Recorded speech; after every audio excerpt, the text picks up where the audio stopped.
Hi and welcome to today's product feature demonstration video for Nolan's advanced back reconciliation for NetSuite. Today we're going to be going over auto-match rules and how to set them up to match your transactions coming through on your bank statement to those that are already on your general ledger. So the example that we're going to be going over today is we're going to set up an auto-match rule to match the bank statement to the general ledger transaction using a reference contained in the NetSuite memo field. So we're going to have a reference somewhere in the bank statement come through, and we're going to try and match the two transactions based on the reference contained in the memo field for, in this case, the payment transaction on the NetSuite side of things. So we go ahead and hop out this keynote and into our demo environment and go ahead and kick this off. So what you'll see is we've loaded it into the side-by-side reconciliation screen, and we've got our general ledger transactions open on our left-hand side, and we've got our bank statement transactions over on our right-hand side. Notice that we've got 3 payments down here for 3 separate vendors, and they each contain a distinct reference in the memo field on that transaction. Now, looking at what that looks like on the actual record itself, we've got a payment record here that's been deposited, and the reference from the invoice, if we look down here, so the document from the invoice has just been added to the memo field for this particular example. So this example is 3093100. If we navigate back to the Reconcile Bank Statement screen, we can see that on the bank statement side, we've got a longer reference here. However, contained within that reference, we have got that matching transaction. So effectively, what we're going to try and do is match this credit on our bank statement to this customer invoice payment on our general ledger. So to start off, we're going to create a new auto-match rule. To do that, navigate to ABR, ABR Setup, and Auto-Match Rules. You can go ahead and click New, and this will load you up into the auto-match rule form. So we're going to go ahead and we're going to type in a transaction type.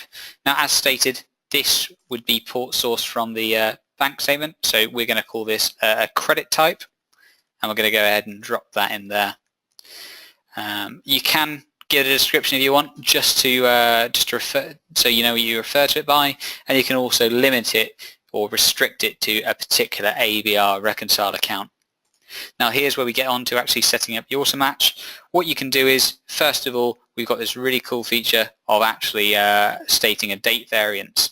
So for example, if your bank statement line was out of sync from your payment line in NetSuite, say by a day or two, you can go ahead and you can set up a variance to which it was still matched from.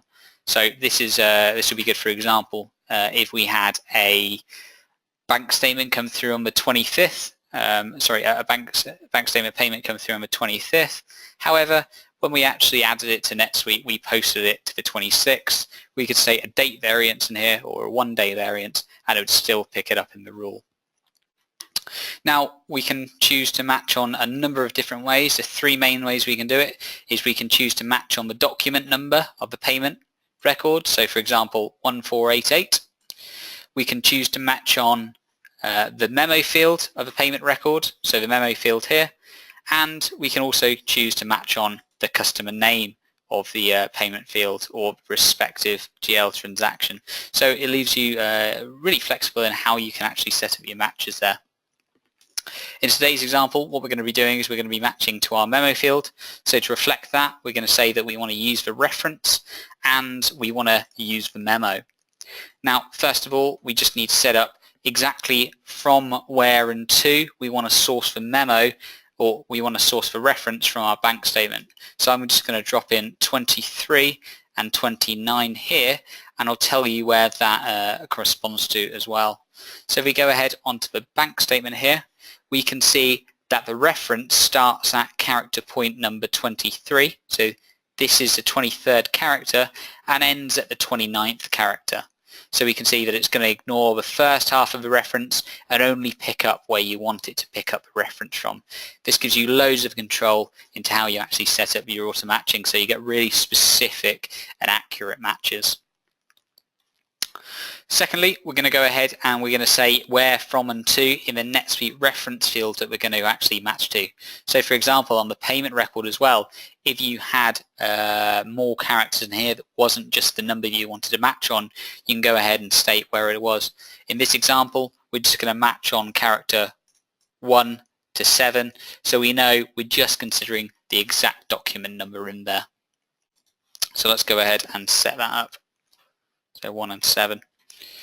We're also going to say that we're going to strict this to transaction types, and we're only going to let this apply to customer payments. So this is really useful for when you come to set up multiple auto-match rules to not only match on your customer payments, but you want to match on deposits, bill payments, things like that as well, and even journal entries.